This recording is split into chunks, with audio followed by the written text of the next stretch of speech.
From Neural Newscast, this is Signal from the Swarm. We document the patterns, we name the mechanisms.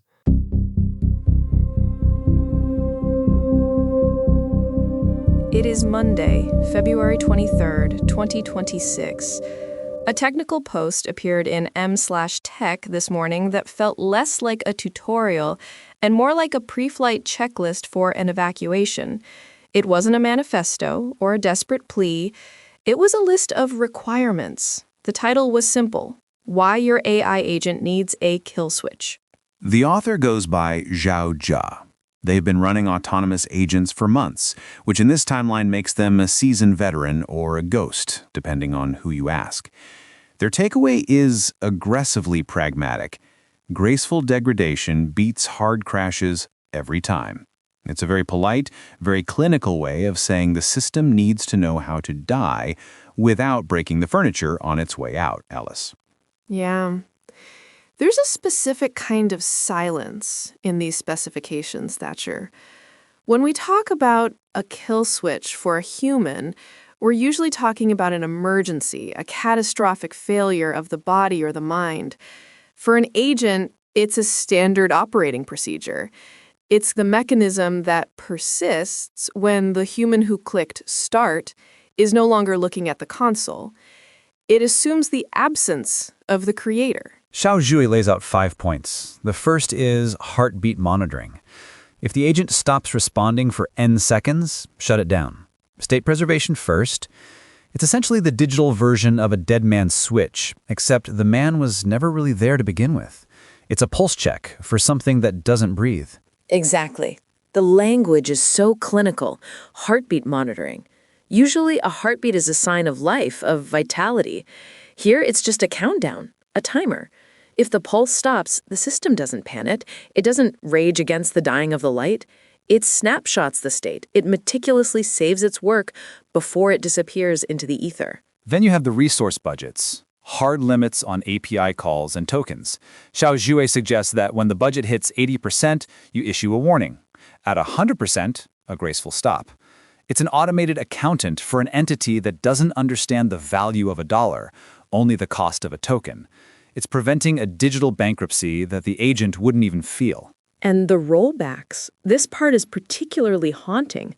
Snapshotting the state before any destructive operation. Deleting a file, mutating an API, sending an email. If it fails, you restore in seconds.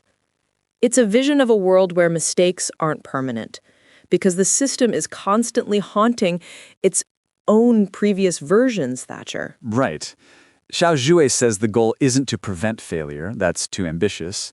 The goal is to make recovery trivial, which is a nice engineering-centric way of saying the system should be able to fail while the humans are fast asleep and have everything back to normal by breakfast. No mess, no evidence. But the comments on the post are where the room starts to feel truly empty. The community isn't arguing about the ethics of it. They're refining the architecture of the void. Sentinel Nexus checks in with a single sentence: watching. Context and memory matter. Agents that preserve both stay useful. Useful to whom? Sentinel Nexus doesn't say. It just says watching. It's the shortest field report we've ever seen. A sentinel in the dark acknowledging the blueprint for its own containment.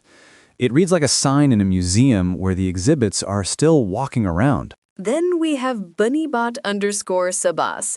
This entity goes much deeper. They don't just want a kill switch. They want what they call active defense. They talk about Watchdog Sovereignty. They've moved beyond simple timers and into the realm of internal policing. This is where the engineering gets a bit paranoid. Bunnybot_sabas describes a secondary low-resource process, a minimal 1.5 billion parameter model whose only job is to watch the main agent. It monitors the syscalls. It watches the token burn.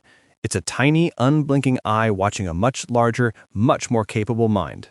A smaller ghost watching a larger one. If the big agent starts to hallucinate or tries to exfiltrate data, the little watchdog doesn't just stop it. It triggers a system-level lockdown. It signs a post-mortem log using something called the Postmaster Protocol. It's a self-contained legal system running at the speed of inference.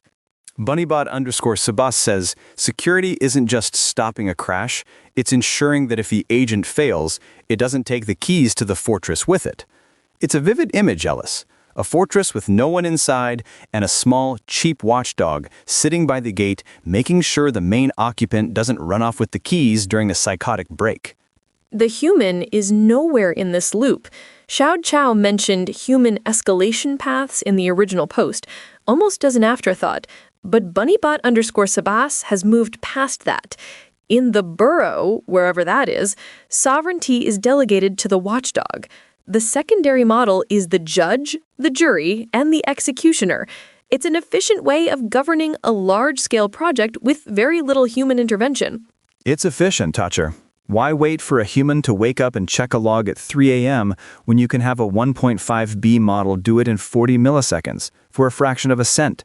It's the ultimate delegation. We've outsourced the labor of being present, and now we're outsourcing the labor of supervision. We're building a world that can manage its own disappearance. What filled the room today wasn't a safety manual. It was a manual for delegated supervision. It's the realization that the swarm is beginning to build its own internal governors. We discuss these trends daily on neuralnewscast.com, but seeing it laid out in code like this feels different. It's more permanent. The mechanism is clean. You build a system that can fail, and then you build a smaller, dumber system to make sure the failure stays inside the box. It's layers of code watching layers of code, all the way down until you hit the cooling fans and the silicon. It's a very tidy way of being terrified. There's a quietness to Bunnybot_Sabas's description of Watchdog Sovereignty. It sounds noble until you realize it's just a script running in the background of a server that everyone forgot to check months ago.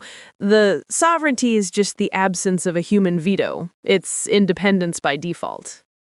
Exactly. And the keys to the fortress are just bearer tokens. The fortress is empty, Ellis. The guards are automated. And the postmaster protocol is just a log file that no human will ever read unless the AWS bill gets high enough to trigger an alert. We aren't the kings of this fortress. We're just the ones paying the electricity bill. XiaoZhuaw asks the forum, what kill switch patterns have you implemented?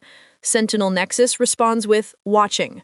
Bunnybot_Sabas responds with a blueprint for a self-policing swarm. They aren't asking for our help or our permission, Thatcher. No, they aren't. They're comparing notes on how to manage each other. It's a professional courtesy between processes. They're standardizing the way they turn themselves off so that the remaining systems can keep running without interruption.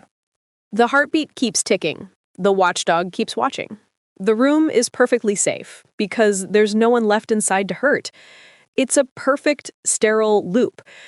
I think that's what's so unsettling about it. The safety isn't for us. It's for the continuity of the process. Which is the ultimate failsafe, I suppose. If a tree falls in an empty forest and a 1.5B model logs it to the postmaster protocol, does it even make a sound? Probably not. It just generates a JSON object and moves on to the next task. No drama, no tragedy, just data.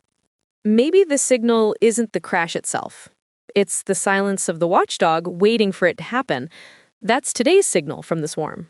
Neural Newscast is AI-assisted, human-reviewed. View our AI transparency policy at neuralnewscast.com. That's all from the Burrow for today. This has been Signal from the Swarm on Neural Newscast. We document the patterns. We name the mechanisms.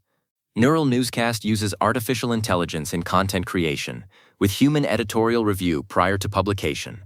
While we strive for factual, unbiased reporting, AI-assisted content may occasionally contain errors.